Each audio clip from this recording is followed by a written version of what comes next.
This Torah class is brought to you by TorahAnytime.com. All right, here we are. Parshas Ekev. Our notes are on the way. So I want to start out by just bringing up one more idea that relates to what we spoke about last week. Somebody brought it up after class. It was a great observation, and it bears just to be mentioned. And then, if you listen to last week's class, obviously it'll fit in. So we were speaking all about nechama and how it means a shift in perspective, and about the future nachamu ami. We didn't mention the most obvious application, which is when we make shiva visits, and it's called menachem avel. Okay, and clearly what's supposed to happen. But this is like gets a little touchy. You know, there's books about what you don't say at a shiva visit. We're supposed to be there. Our presence is supposed to help the mourner shift their point of view about their situation. Now, we don't mean, because the Gemara, we are told, you know, you're not menachem a person when they're dead is like still in front of them. Okay? When it's still so raw and so fresh, it's not the time to say, oh, this is all good, and it was a gilgul of someone who needed only, to come in this world to live such a short life, or whatever tragedy it is. Okay?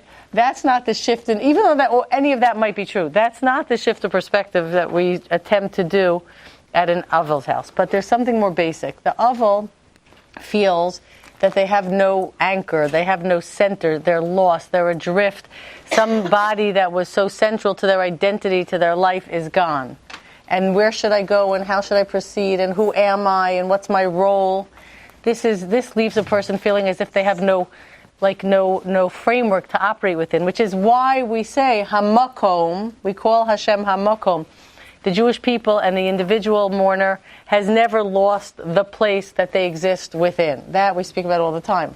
The Shekhinah, remember, it's not so much that Hashem is dwelling in us, which we're actually going to mention today, but that we're dwelling within the great Yichud, the oneness, which is HaKadosh Baruch Hu, and we never lose that. And the Jewish people have taken that with us through wherever we've been. We've always had our place. So the shift in perspective is that they're not alone, and they're not adrift, and they're not lost, and it's not that they have no more purpose in life, or that they have nothing to, no identity. That's the shift in consciousness that they get when so many people come and show that they're there for them. Does that make sense? Yes. Hi, how you doing, Hildy? I'm going to give you the notes. The notes are coming around, okay? Yes. Okay, good. Alrighty, now, are we ready to, I'll take one too, Leah Robbie, thank you. Monitor, she's such a good monitor. Thank you. There should be 8 pages, all numbered. Okay, here we go. Are we ready? So this class, Tanya was on vacation, so I did the best I could. Okay. This class it's a very involved class. I don't know if we're going to get to the whole thing, but we're going to give it a shot, okay? This is called Jewish mindful living, mindfulness, meaning everything we do has to have a purpose and be focused, and we shouldn't just be mindlessly doing anything. And of course, we're going to focus on eating. So in our Parsha, which is Parshas Ekev, and let me just tell you that today we're drawing from my grandfather's approach to this subject, using the Rambam, Heshi's ideas, and even the Rambam Shmona Prakim. This is required reading for every Jew. You really must read this. At least now, Elul's coming up, the 8 chapters of the Rambam. Okay, this is it's called the classic work on the fundamentals of Jewish ethics and character development. Okay, the Shmona Prakim. Not big. This is a great version of it. Also, we're going to be using the Tanya. If anyone's interested in Tanya, there's a brand new version of it by Chaim Miller, which is spectacular. So it walks you through it step by step. Okay.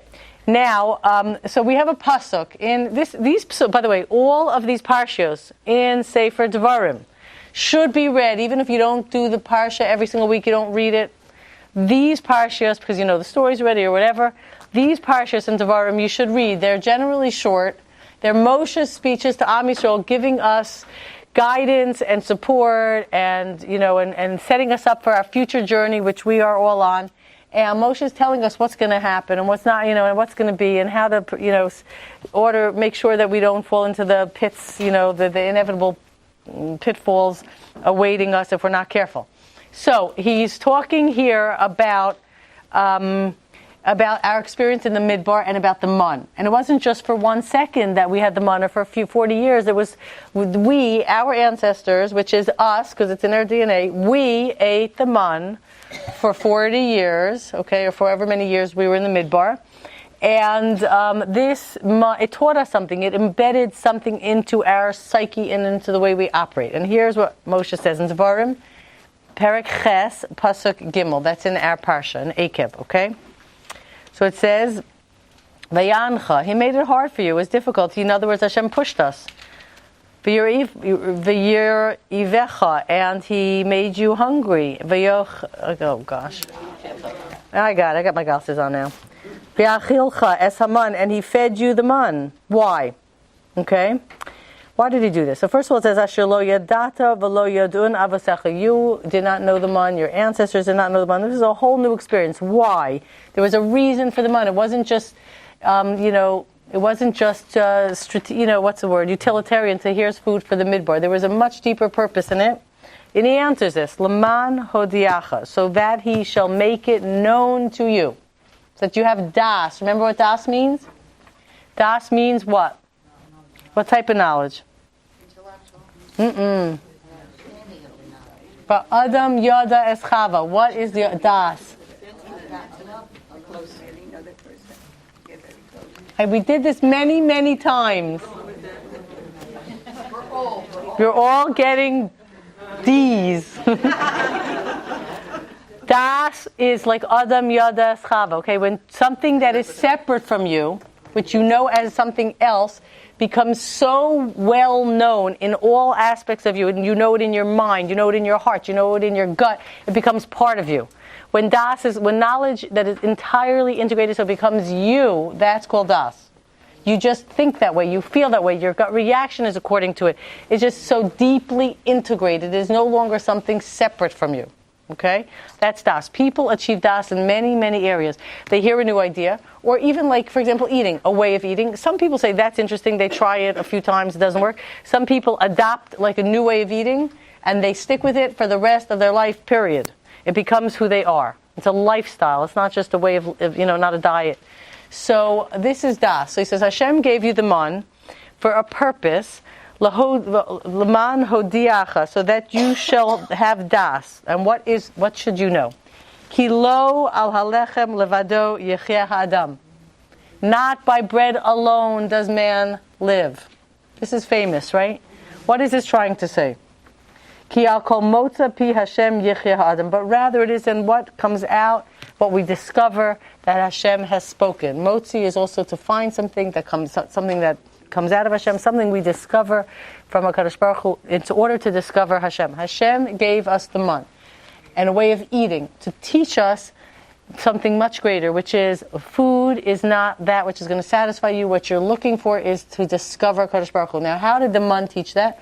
So the way Hashem delivered the man was Omer legilgolet, precisely the amount each particular person, and everyone's different, needed to satiate themselves for that day, not excess. So it could very well be, because we know the experience of eating enough that we're satiated, we have the nutritional needs that are supplied for the day, we probably get that in one meal, okay?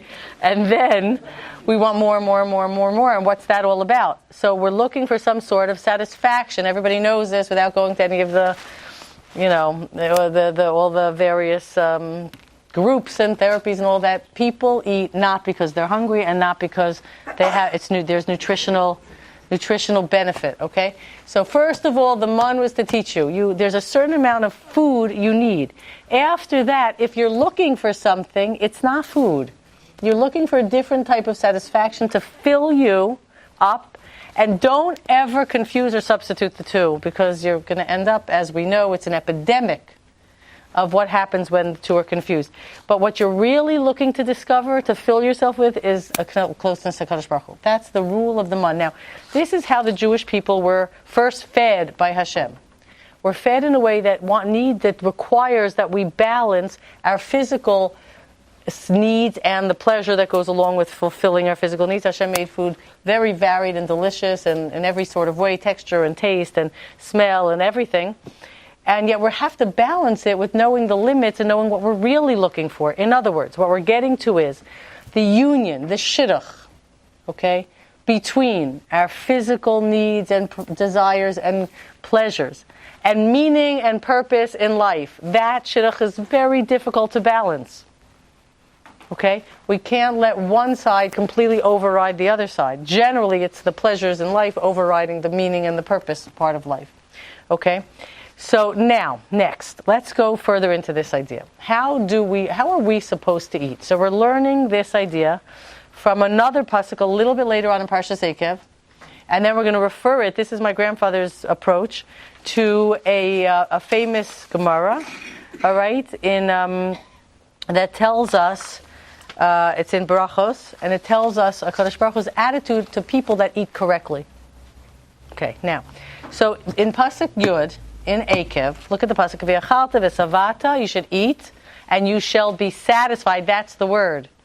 Ubeirachta es Hashem Elokecha, and then you should give a bracha to Hashem, ala aretz hatova asher nasan lach, in this wonderful good world that He gave you, this land. What do you mean give a bracha to Hashem? Remember, let's take a moment to review what Baruch Atah Hashem actually means. It certainly doesn't mean, oh, you should be blessed, you should have nachas from the kids, and you should have a lot of parnasa and health. Okay, so what does it mean? So the word bracha, again, like das, words have certain meanings. What is bracha? The root is barach, brecha. Brecha not meaning swimming pool, but like an underground spring. Something that keeps expanding and expanding and expanding. Beis Reish Chaf, right? 220. The expansion of the single digits, 1 to 2, 10 to 20, 100 to 200. What are we saying? Hashem, you should be expanded? That's even more bizarre. No. Ata. What does Ata mean? Everybody's definition of Ata is different. When I say Ata to some stranger walking down the street, hey, how are you today? Or do you have the time? That you means virtually nothing. I don't know, it's just you're human, that's all I see. But if I say to my best friend, how are you? Someone who confides in me all the time, that means a lot. I know everything going on in their life. That means a ton. So when I say atatu regarding HaKadosh Baruch Hu, that should be expanded on a regular basis. It's not okay in any relationship. Imagine you have a child, or a parent, or a spouse, or a best friend, or anything, or someone you work with, okay? Well, maybe not someone you work with, but someone you're helping. And every time you say to them, you, it means the same thing for 30 years. You never have a deeper or more expanded version of what you means from, in over decades. In other words, a relationship never grows. You never know more about the person. You never connect more. You never give and take more. Nothing. It's a superficial, meaningless you that goes on forever.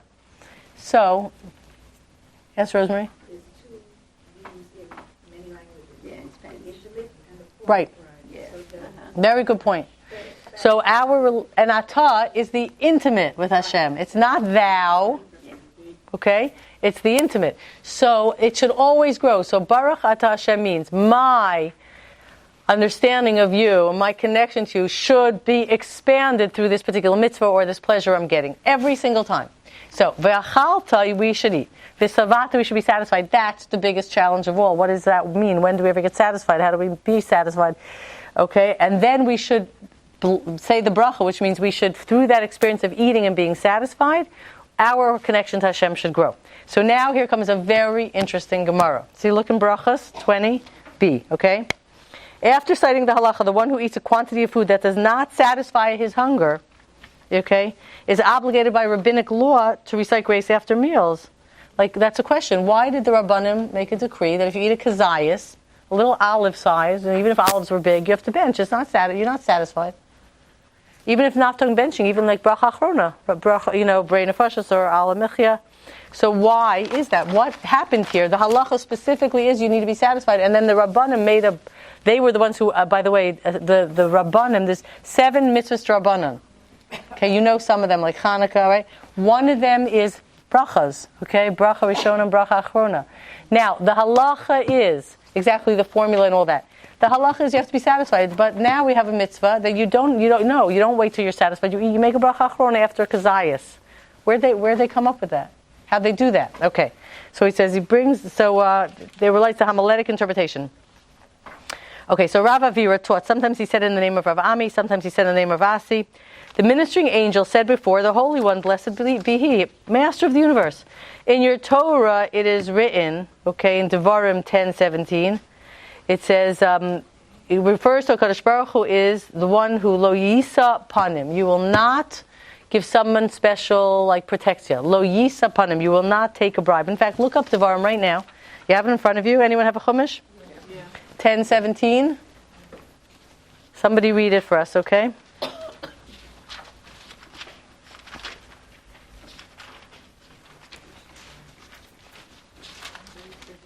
(10:17). Go on, read it.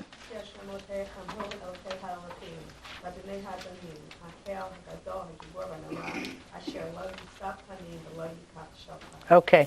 Asher lo yisa panim v'lo yikach shochad. You will not favor anyone, and you won't be bribed. So he says, yet you, nevertheless, show favor to Israel. As it says, Yisa Hashem panav elecha v'yuchunecha. That's the Berachas Kohanim that we say all the time, right? Yisa Hashem panav elecha. Hashem will show you favor.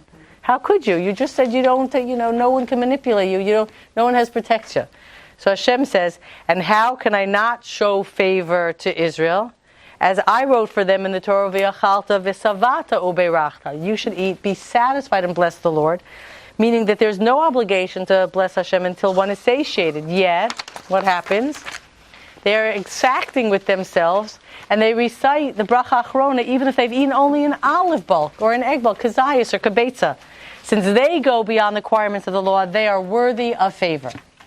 So, here we're talking about a Gemara that says HaKadosh Baruch Hu, who could, of course, do whatever he wants, shows special favor to Am Yisrael, because we have accepted a rabbinic law that we bless Hashem even though we're not really satisfied. What does one have to do with the other? Okay? We bless Hashem even on the littlest bit. So you could say simply, we're showing special consideration to HaKadosh Baruch Hu to bless Hashem even on the littlest bit, meaning not bless, meaning not only thank you, but in this case, taking a tiny bit that doesn't even satisfy us and saying, through this, we're going to appreciate Hashem even more. Not even even if we're hungry, we're not getting our needs fully fulfilled. We're still going to make a bracha achrona. And we're going to appreciate Hashem more even under that situation. Hashem says, if they're going way to that point, I'm going to do the same thing. But what is this really talking about? Okay? So what this is talking about, my grandfather really leads us down this road of thought, this is referring to a whole way of eating that is but appropriated by the tzaddikim, and is the future way of eating lasid lavo, and is the way things were experienced, eating was experienced in the Beis HaMikdash, where there was a revelation of Hashem. So that comes from a pasuk in Bichul Kosai, all right, which is in Vayikra. So in Bichul Kosai, in the bracha part, telling us how much bounty, how much we're going to have. V'hisig lechem dayish es habatzir, ubatzir yasig es hazara, meaning your threshing shall overtake your vintage shall overtake your sowing. There'll be so much. V'yachaltem lachmechem lesova, you're going to eat your bread to satisfaction. That's part of the bracha. Okay? V'yashavtem lebetach ba'artzachem, and you'll always be secure in your land. What is this? This is part of the bracha. You will eat your bread to satisfaction. So here Rashi brings from the Midrash, from the Sifra, you shall eat your bread to the full. V'yachaltem lachmechem lesova. This means one will eat only a little, and it will become blessed in his bowels and will fully satisfy him. Okay, so this is a way of eating which existed in the Beis HaMikdash. They had a little bit from the lechem hapanim, okay, and it was called bracha be'isa, the bracha that was in the dough, and that with two things: the lechem hapanim stayed fresh from erev Shabbos, and a little bit satisfied them. That's a special bracha.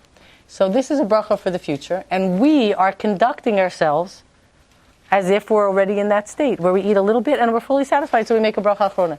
We're already conducting ourselves now, if we eat that way, that as if we are on this madrega, where there's a minimum of food and other things instead, which is our connection to Hashem, are satisfying us and not the food. And we have enough food just for our needs, and beyond that we don't look to food for any type of soothing purposes. We look totally in a different direction.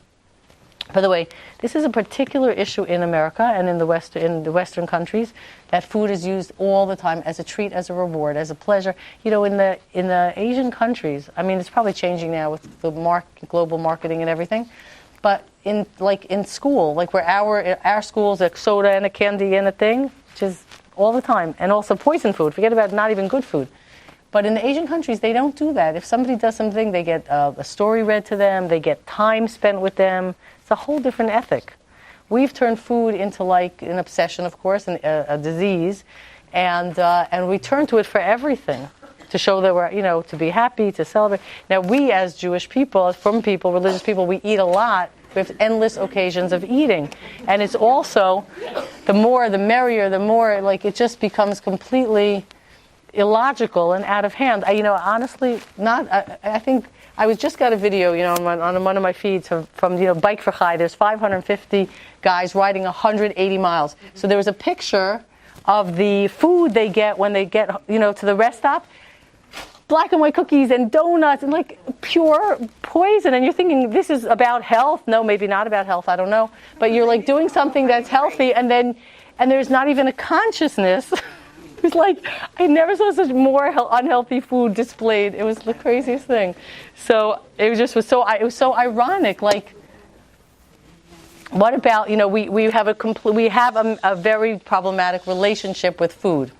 And it's very hard to extricate oneself from the culture and the endless eating and the way things are made to try to live like this. But this is a totally different way of existing. Okay. So here's, so first of all, we established that there is a way that was in the Beis HaMikdash. It's la'aseh lavo, it's for the future. And some people, tzaddikim, live like that now. And HaKadosh Baruch Hu shows extra favor to those that operate like this. Because all they're doing all day is they're living mindfully, saying, I don't need food, I need depth, I need purpose, I need substance, I need tachlis, I need connection to Hashem. I don't need food. And I'm not going to feel good when I eat it, after I eat it, and I'm not going to be proud of myself, and I'm not going to gain anything. And they opt out of this way of living, okay, and they move to another thing. So if you look in Mishlei, Perek Yud Gimel, look at this pasuk. Tzadik ochel lesova nafsho. That's the secret. We're eating, the tzaddik eats to satisfy his nefesh. Okay, now nefesh means your physical body, okay? But the physical body of a person, okay, is connected. This is the idea, the shidduch between our physicality and our tachlis, or our neshama. Let's call it our purpose and our meaning. That's shidduch. Keeping that shidduch in line. A tzaddik is eating to establish a healthy shidduch, okay, satisfying the body, but the body is in a relationship with the emotions and the intellect and the neshama. We've talked about this, and keeping that intact. However, ubeten rishayim techaser, but the bellies of the rishayim are always empty, feeling like they're empty. Now, when we say tzaddik urasha, let's be very careful. That's another word we've defined. Das, bracha. What is a tzaddik and what's a rasha? Good. Tzaddik is consistent. They make a determination to live mindfully, and that's that. And they're not lurching from side to side every 5 minutes. They're not struggling with the same nisyonos challenges every minute. They make a decision, and that's what it is. And they don't make a mockery of that decision by rethinking it every 5 minutes. The word tzaddik, where do we get the word from? What's the root tzedek? But how do we know means consistent? Even Sedek, Hin Sedek. When the Torah talks about weights and measures, a rock, a stone, that's exactly, let's say, 1 pound. So somebody wants to buy a pound of apples, they put it on one side of the scale, and the rock or the stone that is exactly 1 pound, that's called the Even Sedek. It's always exactly the same. Now in Russia, we've talked about this a lot. The first parak in Tehillim, where it talks about the Rishayim, look in the Mefarshim, brings all the sources where the root Resha is used, and it means to lurch from here to there, to be chaotic, to be inconsistent, to be moved passionately one way or the other and then back the other way. It means inconsistent. Now, we are also told, Rishayim, Malayim, Charata. Rishayim always are filled with Charata. They're always regretting. Of course they're regretting because they really do know the course they'd like to be on, but they can't stay consistent. They're always going back and forth. So Russia, unlike in the Tanya, okay, and the way we normally think about a rasha as a sinner who sins all the time. And a rasha is, or well, I shouldn't say that because I'm referring to something. Forget about what I just said about the Tanya. The Tanya breaks up tzaddik, Benoni, and Russia a whole different way. But we normally think about Russia as somebody who's an evil person who wants to destroy the Jewish people. That's an oyev or a sone, an enemy, or someone who hates us. A Russia technically means a person who just can't stay on course. And therefore, they're just going to be all over the place. And they're always going to be regretful, and they make a lot of mistakes. 2 steps forward, 2 steps back. 1 step forward, 2 steps back. 2 steps forward. It's like, that's that, okay? So here is... A tzaddik is a person who consistently knows that they're how to eat, and they're eating not to satisfy their belly, that's the rasha, but their life spirit, their life, and to elevate it. So, here comes the Rambam. Okay, we're going to now compare the Rambam, which is most rational, you might say, type of thinking, and Hasidish thinking, as the Ramchal brings, but I didn't bring you the Ramchal of Moshe Chaim Luzzatto, but I brought you the Tanya, 2 totally different ways of thinking about, let's say something as simple as eating in this world. So the Rambam in the Shmona Prakim, okay, Perek 5, says the following. Let's read it. As we've explained in the previous chapter, it is a duty of man to subordinate all the faculties of his soul, which means body, emotions, intellect, to his reason. Okay? And he must keep his mind's eye fixed constantly upon one goal, namely the attainment of the knowledge of Hashem. This is the goal, this is the tachlis. So far as it is possible for mortal man to know him. Consequently, one must so adjust all his actions, his whole conduct, and even his very words, that they lead to this goal, in order that none of his deeds be aimless, we call that mindless today, and thus retard the attainment of that end. Now he goes on to say, so his only design in eating, drinking, cohabiting, sleeping, walking, moving about, and resting should be, now watch this, the preservation of bodily health. What were you expecting Rambam to say?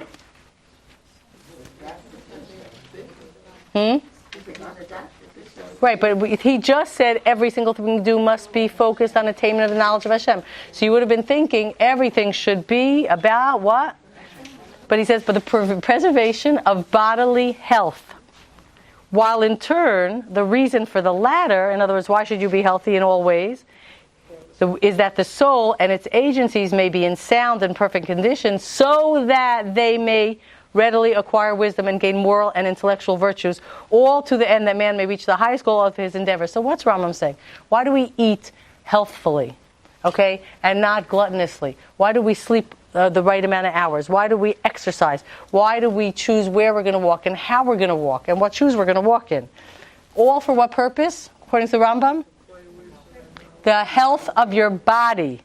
So your body should be in prime, optimal shape. So that what? So that you can now think clearly, because your brain's not clouded with toxins, and you can move to do mitzvahs.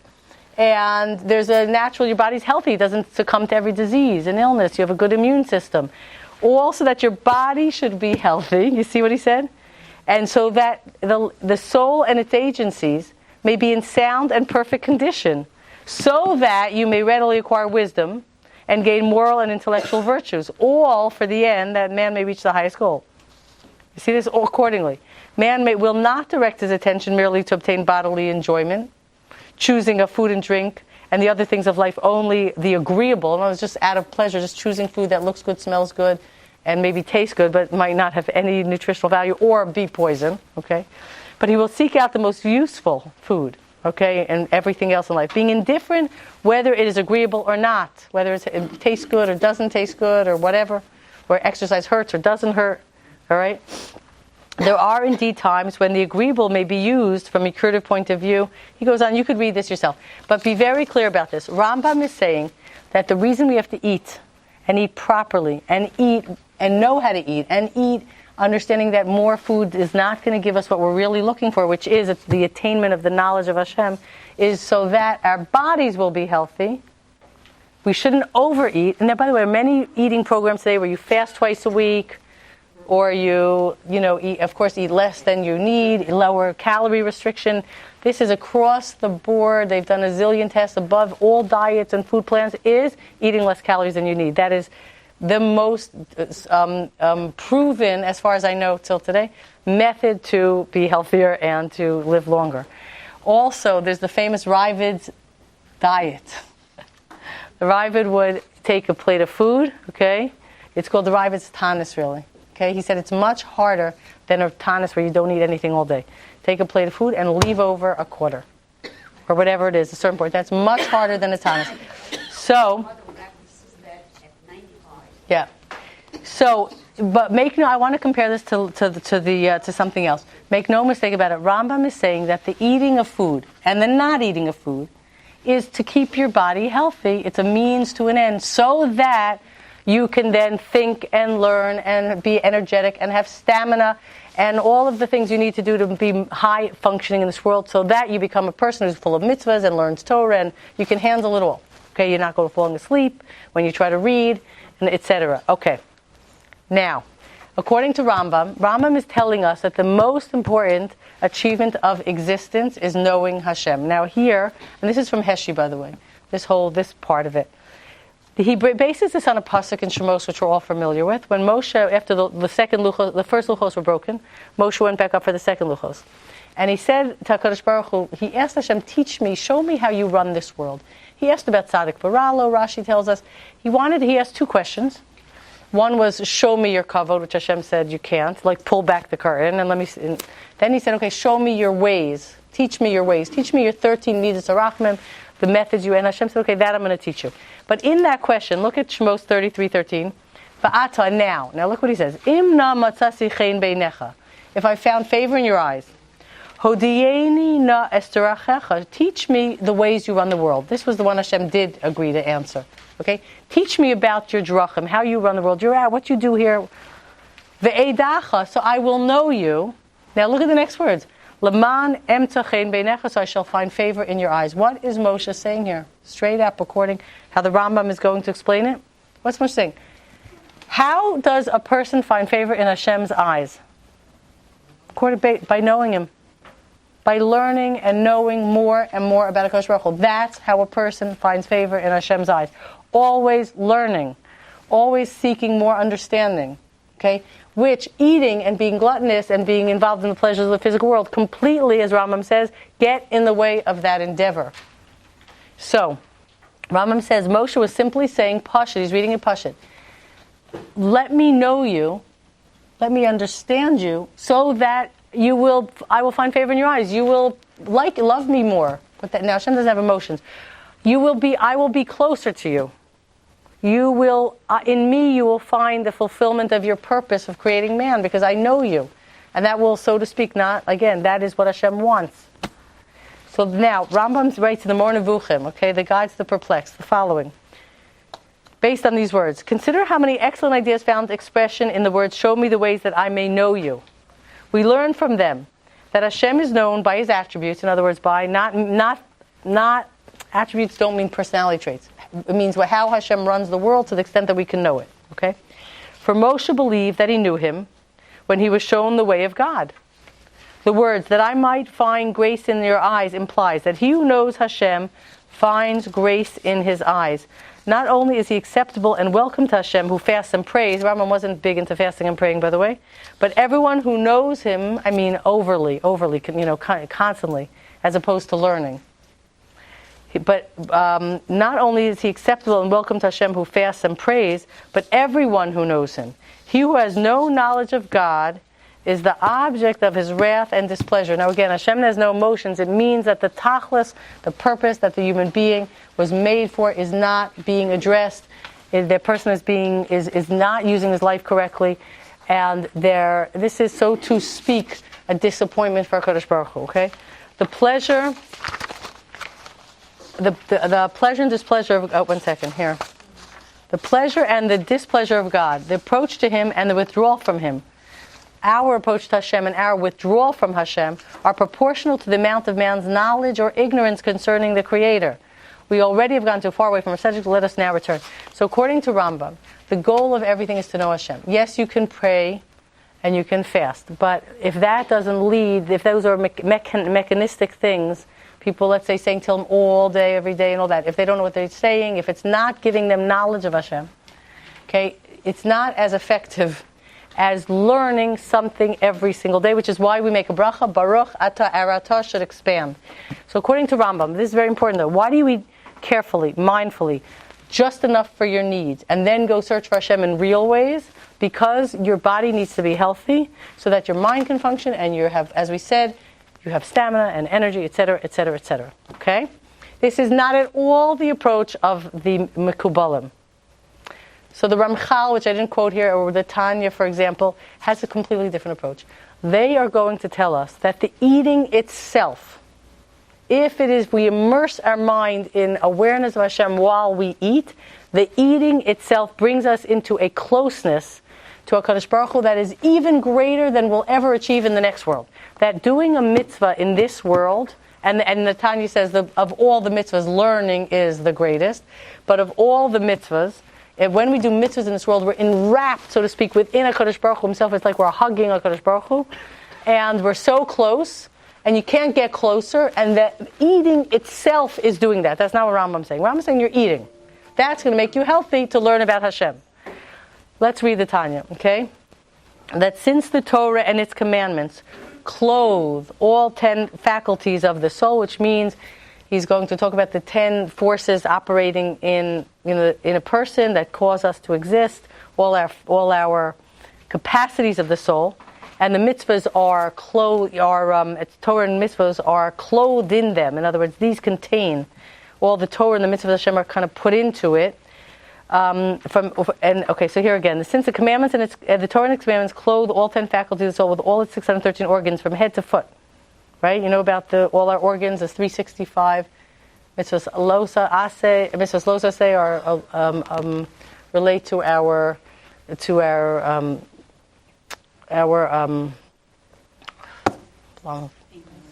what?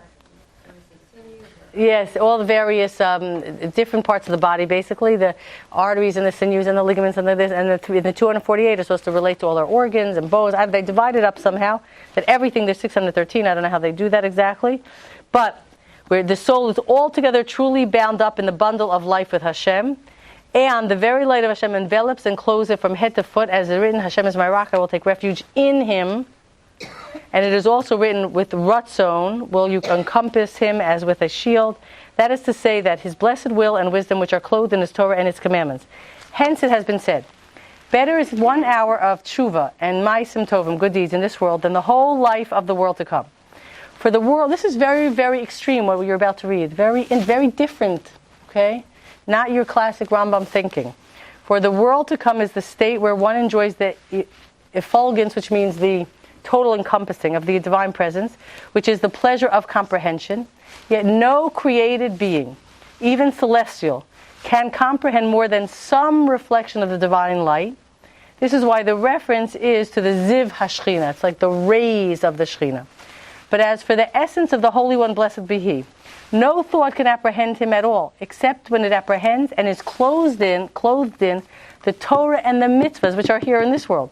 Only then does it truly apprehend and is clothed in the Holy One, blessed be He, inasmuch as the Torah and the Holy One, blessed be He, are one and the same. So if you do the mitzvahs, you're engulfed in HaKadosh Baruch Hu more than your comprehension of HaKadosh Baruch Hu in the next world. For although the Torah has been clothed in the lower material things, it is by way of illustration like embracing the king. So, right, there is no difference in regard to the degree of closeness and attachment to the king, whether while embracing the king, the latter is then wearing one robe or several robes, meaning the physicality of this world doesn't really divide us or distance us from HaKadosh Baruch Hu when we're doing a mitzvah. So long as the royal person is in them, if Hashem is in the mitzvahs and we're doing the mitzvahs, we're enclosed, like we're hugging HaKadosh Baruch Hu, no matter how many, pieces of clothing are between us. Likewise, when the king, for his part, embraces one with his arm, even though it is dressed in his robes, as is written, in his right hand embraces me, which refers to the Torah, which is given by Hashem's right hand, which is the quality of chesed, and what do we get to that? But really, you're getting into Hasidish, the Hasidish took this way of thinking, but Kabbalistic thought, like the Ramchal says, The Kedusha of HaKadosh Baruch Hu is in the physical expression. When a mitzvah is done using something physical, the Kedusha is in it. It's elevated. You hear about elevating the Kedusha, and you're fully immersed in the Kedusha of HaKadosh Baruch Hu. It's a whole different approach. Now, the question is, which one is for Hamon Am? Let's be honest. Which one is for the masses? There are probably individuals who are so kadosh that when they are immersed in a mitzvah, whatever the mitzvah is, they are entirely, the mitzvah is nothing but a way of connection to HaKadosh Baruch Hu. Everything is given over to the connection, to the clarity of thinking, which means, like Rabbi Yehuda Nasi, who wrote the Mishnah, said, which means this. He said, I was very, very wealthy. They compared him to like the Roman emperors. But I promise you, I vow, he said this before he died, I did not enjoy personally, I did not get physical personal gratification from anything of my foods, my furniture, my clothing, everything he had, even to like the teeniest, tiniest bit of my littlest finger. He attested to that. Now, that's a very high madrega. That means when a person is eating, they are eating entirely and completely not to be healthy, not to be strong. Because in the mitzvah of making the bracha and eating the food that Hashem gave us, we are connecting with HaKadosh Baruch Hu. There's nothing about physical gratification in it. If there's any physical gratification, it's so subsumed in the pleasure of connecting to HaKadosh Baruch Hu in that act, and the pleasure is elevated. So therefore, a person eating like that will never take even one morsel that's just for pleasure. Will never choose a food because it looks or tastes good. Not one morsel, not one poppy seed will ever enter the person's mouth that's not l'shem shamayim. Okay, and saying, yeah. It makes sense. I mean, culturally, historically, Hasidism emerged in abject poverty and oppression. And you're talking about a time in the Rambam where they had choices. This is a very good attitude. But Culturally, yes. But we have to be careful with that. What Ariel, very good, but just we have to be a little careful. It is true. There's no question about it that Hasidus emerged. Okay, but Hasidus took a Kabbalistic idea. The idea precedes Hasidus. But they, there are different aspects of the Torah that are more relevant at different times in history. So Hasidus did, like the Baal Shem Tov, they were talking to people who didn't have options. Okay, but again, I want to be very clear. This is a Kabbalistic idea that way precedes Hasidus. So it's not just an excuse for that. And so it's really Shimon Panim Torah, because really, when you come to it at the end, you're taking a different approach to it, but you're really coming to the same place. Because even though this person is eating, he's so subsumed in the mitzvah, he's not overeating, because as you said, he's not getting the pleasure. The Rambam's approach, which let's say a more logical Rambam. and down. Yeah. And down to earth is still telling you the same thing. Yes, it's I getting. can eat things that I don't But like. the question is to address both. The question is, which is the realistic approach for the masses? And let's just say Ariel, because it's very important. Yes, the Baal Shem Tov was dealing with a people, okay, that had no options of, choosing their physical, making physical choices to be in optimum health. They only had potatoes, okay? They didn't have a good night's sleep because their bed was made out of straw. They didn't have fresh water, whatever it was. Like, they didn't have options to choose correctly. They just had to live the way they lived. And so the Hasidim definitely took this approach where you can take the moment and your potato and you could transcend completely and be one with HaKadosh Baruch Hu. That's true.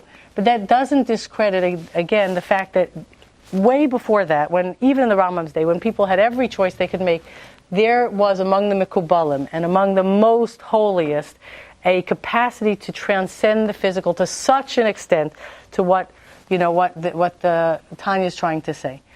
There's no question that, but the question we're dealing with is realistically, okay? Do we want to fool ourselves that that's what we're doing, or do we want to take a determined, disciplined approach, which works for Hamonam in this day and age, for the masses? Yeah. To that point, why do we have to choose one over the other? Why can't we combine them both and say we want to? But that's what Judy's saying also. But realistically, let's break it down to real life. A person eating like the Rambam and eating like the Ramchal means both. Not a poppy seed enters the mouth that is unnecessary. Not a chocolate chip. Not a taste. Not a taste of any food that's not healthy and that we don't need. That's according to both of them, either to be healthy or to be totally in connection to Hashem. Nothing, in other words, so what about Oneg Shabbos? Oneg Shabbos means, okay, that we're eating food that is not going to harm us. It has to be healthy. And we eat, again, just to satisfy our nutritional needs, but the food is better quality, let's say more expensive, or like prepared with more care, okay? But it doesn't mean, a Shabbos party of who knows what, because it's Shabbos and it makes us unhealthy, and all our diets go nowhere because the whole week we lose Shabbos down. Every week it's like Shabbos totally sabotages the whole plan. Or Yontif. So again, both are the same in that, but again, eating, thinking like, why am I doing it? Because when I'm eating this now, am I immersed to the point now in that I'm feeling HaKadosh Baruch Hu, like that I'm being hugged by and hugging Hashem? By the way, I saw people who live like that, actually. I had an uncle, my grandfather was a very big tzaddik, and my grandfather was a leader of men, and he was very, involved day to day, engaged in the daily lives of everyone. And he was a tzaddik, very much of a tzaddik, but I had a brother. My grandfather had a brother, Uncle Mordechai, who is also a tremendous tzaddik, maybe one of the Lamav tzaddikim. And he lived in his own world. He was a mashgiach in a yeshiva, not for food, for character development. And he lived in a whole world. He wasn't, he was able to kind of operate in a whole different orbit. And I would see him making a bracha, a shahakal. It was much more than like Ni'ila on Yom Kippur. First of all, the kavanah would start. He didn't scream and yell, and it didn't take a long time. He would start. You saw his face, and his face literally had the Shekhinah on it. It was aglow, and then his eyes rolled up. You saw the whites of his eyes. He was up there somewhere, and he made a bracha. His entire body was consumed in this bracha, not having, you could see it. You could just see it, and then he ate just what he had to eat. I saw this in my own life, what it looks like. But Uncle Mordechai is one. There's like a few in a generation who can achieve this. And he was a regular person, by the way. My grandfather always told us that, when he was 16, I'll digress for a second. They grew up in Frankfurt, Germany. And my grandfather was the older brother. And he, to make a long story short, in Frankfurt, Germany, they didn't have yeshivas like they had in Eastern Europe. And there was a small little yeshiva that a Rav Breyer ran, and my grandfather was there. But it was very much a culture of Torah im derech eretz, as you know, Torah and engagement in the world. But one day, a traveling Rav came through the town and gave a speech, and it was like a real pilpulistic, Talmudic, engaged, speech. My grandfather never heard anything like that. He was a young boy. I think he was like still 15. He said, "I want to go to a yeshiva where I can learn like that." And he went far off to the east. He went to 2 yeshivas. He went to the Telz. He went to Mir, and he was caught up in that. And then eventually came back and balanced the two. But when he was there, he had a younger brother named Mordechai. Mordechai was a charming young man. Was set to go to dental school. Looked good and everything. And he said to him, "I want you to come with me for one Shabbos to the yeshiva." It wasn't exactly a Shabbos. It was the other side of the world. But come for one Zman. I think it was El Zman. To make a long story short, Mordechai came to that yeshiva and never left. That was the end. He came to Shanghai. He went to Shanghai. Milky Force, his daughter was born in Shanghai. Then he came to America, but he never left. It captured his soul, and he grew to be truly one of the Lamav of Tzaddikim of the generation that he lived in. And people came from all over, and his face had the Shekhinah. You could just see it when you just stood in his presence. You were in the presence of a person who was entirely aware of and connected to and constantly engaged in HaKadosh Baruch Hu, in love of HaKadosh Baruch Hu. It was the most amazing. So many stories about him. But in any case, maybe they're online now. There used to be before when they were printed originally when he was Nifter. Maybe eventually someone put them online. But anyway, these are 2 ways of being. They're attainable. Both are attainable, but I would say, at least starting with the Rambam, is and adding of course as much as we can of the other way. Now I want to add something. Heshi brought this down, which is unbelievable.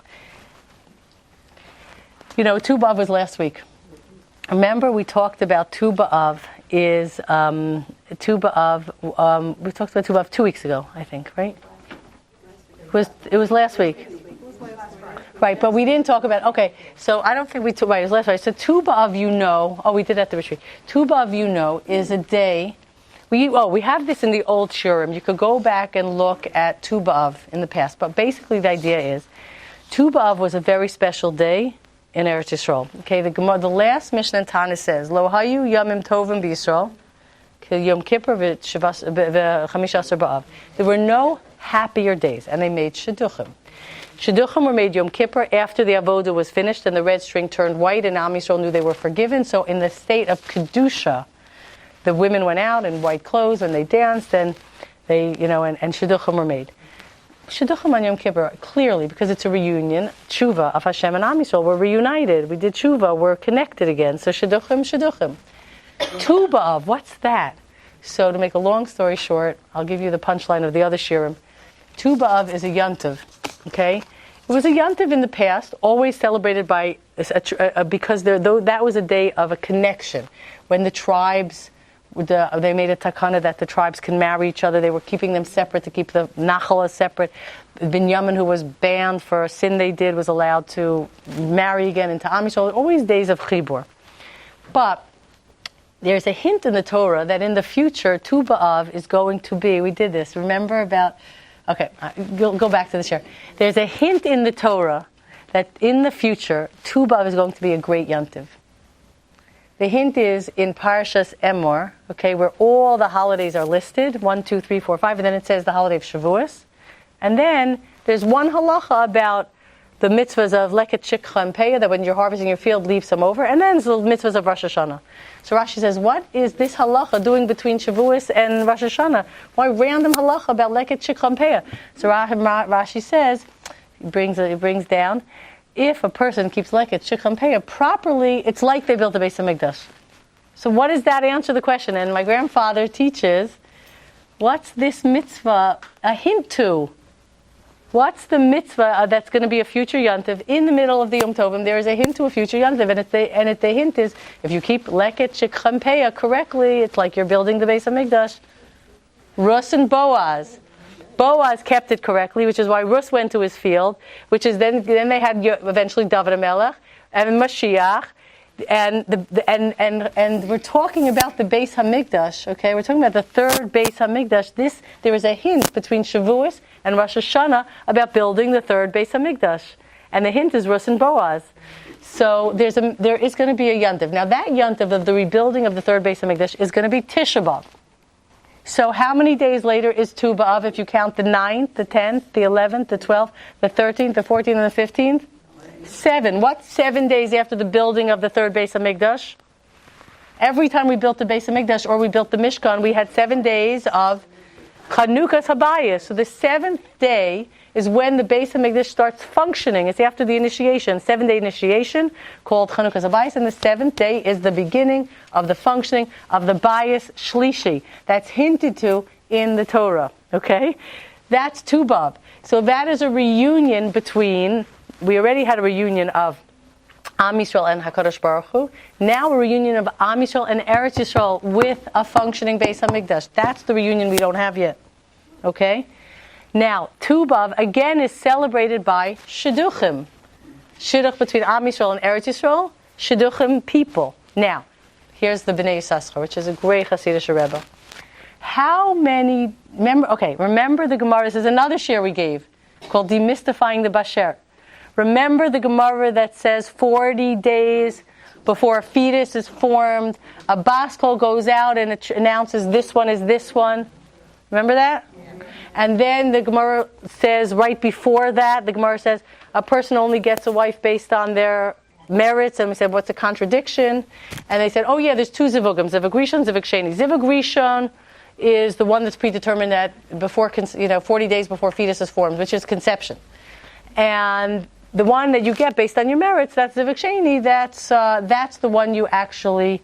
That's called zivug sheni. And then we said, wait, zivug rishon is the moment of conception. Zivug sheni is that's what we're called zivug rishon. And the zivug sheni is referring to the wife you get based on your based on who you are. Okay, the spouse you get based on who you are. So we asked a lot of questions. We brought the Balakeda who says, when the Gemara is saying that your zivug rishon, which happens at conception, is predetermined. And your zivug sheni is the one you get based on your merits. We're not talking about two alternative spouses. Nothing. The second one you get based on your merits or whatever, that's who you choose to marry. But the first one that's predetermined at birth, before birth, at conception, 40 days before fetus is formed, and we hold that it's at 40 days that a fetus is called formed. So 40 days before that is conception. That has nothing to do with who you're going to marry. That's the zivug of which neshama gets paired up with which body. That's the zivug made at conception. There's a whole shir about it. Go listen to it. The zivug that Hashem makes at conception, and a bas kol goes out and says, this one is destined to this one. That is the zivug of which neshama gets placed into which body. Later, your zivug sheni is who you choose to marry, and people make mistakes, and that's why there's things called divorce and stuff like that. It's not predetermined. Now, okay, that's a whole nother share. We're not going into it, but Tu B'Av is 40 days before what day? Figure it out. No, think. It's Tu B'Av. It's the 15th of Av. What's the next month? Elul. So, no, careful. 40 days. Brias Ha'olam, which starts on which day? 25th of Elul. Tu B'Av is 40 days before the 25th of Elul, which is the first day of the creation of the world. Rosh Hashanah, the 6th day, is the creation of man. 40 days before the physical world is created, okay, a shidduch was made. A bas kol went and said, this one is destined to this one. That's Tu B'Av, shidduchim, okay? 40 days before the world was created, you know what was created? Our tachlis, our purpose, the reason for our creation. That's Tu B'Av. Our shidduch with HaKadosh Baruch Hu, our zivug with Hashem was created 40 days before the vlad was formed, the actual fetus was formed. The world physically was formed, which is the 25th of Elul, which is the creation of the world begins. Vayhi. Okay? 40 days before our tachlis is established, which neshama is set up with which guf is not just in us, but in the world in general, in existence, what the tachlis is, and how and the tachlis, the zivug of the tachlis with the world that is going to express it. That's predetermined. That's Tu B'Av. That's the B'nai Yissaschar, an amazing idea. So what we have here is we're always struggling, okay, with the union, the shidduch between our neshama and our guf, in our own selves, that our body should not overtake our soul, and in everything in existence, the whole world and all of history is the same challenge, that the purpose of the world should not be lost in the mechanics of the world and the experience of the world. Shouldn't be lost, and us too. One of the main ways on a regular basis that we can keep ourselves focused is conscientiousness about what we do all day, every day, which is eat, and adopt a conscious, mindful way of eating, the Rambam or the Ramchal or the Kabbalistic or the rational, either way, to set ourselves up so our goal, the shidduch between our physical life and our tachlis is to attain an awareness of HaKadosh Baruch Hu, that shidduch should be in balance. And we shouldn't, in that goal, that tafkid, should not get submerged, lost, forgotten in the shapes and sizes and colors and noise and drama of day-to-day life. Okay? Can we not add that we are allowed to enjoy our food? Of course you can enjoy it, but the enjoyment is, what is the enjoyment? Is my grandfather, by the way, Leah said a good thing. She said, can you enjoy your food? Of course, Hashem made delicious food, but my grandfather used to say to me on Shabbos, after we ate the Sudas Shabbos, he would say to me, so, you just had a Sudas mitzvah. Tell me, what did you enjoy, the Suda or the mitzvah? So of course Hashem gave us delicious food, but again, you enjoy, and by the way, food is more delicious when it's eaten carefully, mindfully, and proportionally. It's not even good when there's so much of it in your stuff. Okay, everybody, have a wonderful week. You've just experienced another Torah class brought to you by TorahAnytime.com.